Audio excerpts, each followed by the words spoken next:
يشرفنا اليوم في حفل تكريم الأمهات المثاليات أن نستقبل القامة الرفيعة، قائد جمع بين حكمة الإدارة وصدق الانتماء، وبين قوة القرار واحترام الإنسان، وكان دائما سندا حقيقيا لكل جهد يبذل.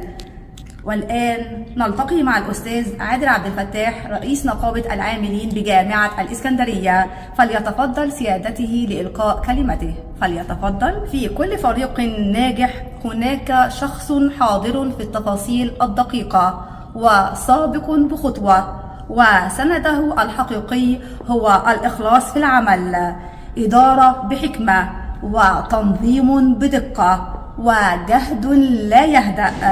يشرفنا اليوم أن نستقبل واحدة من الأعمدة الأساسية للنقابة، إنها الأستاذة نجلاء أنيس أمين الصندوق المساعد، فلتتفضل مشكورة لإلقاء كلمتها. فلتتفضل. في ميادين العمل العام تتجلى شخصيات استثنائية، حضورها يبعث الطمأنينة، وعطاؤها يحدث فارقا، وإخلاصها في العمل يقدر ويحترم. شخص عرف كيف يجمع بين العمل الجاد وبين المسؤولية، وكيف يجعل من كل مهمة فرصة لصنع أثر طيب وبصمة لا تنسى. إنه الأستاذ طارق بكري نائب رئيس النقابة، فليتفضل سيادته. هناك رجال يتركون بصمة قبل أن يذكر اسمهم، حضورهم يشع طاقة. رجل يعرف كيف يجعل من كل مهمة رسالة، ومن كل عمل إلهاما للآخرين.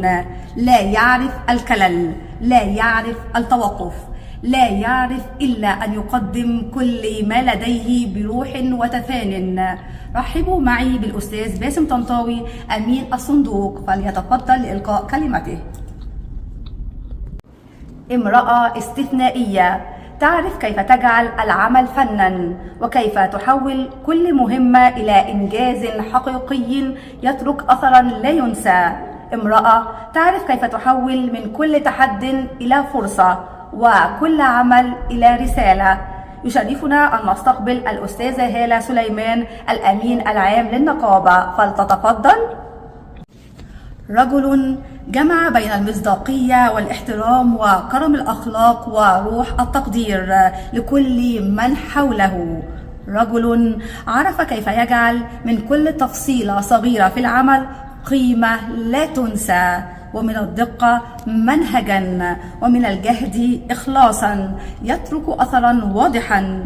يشرفنا اليوم أن نستقبل الأستاذ أيمن الحوفي الأمين المساعد للنقابة، فليتفضل لإلقاء كلمته.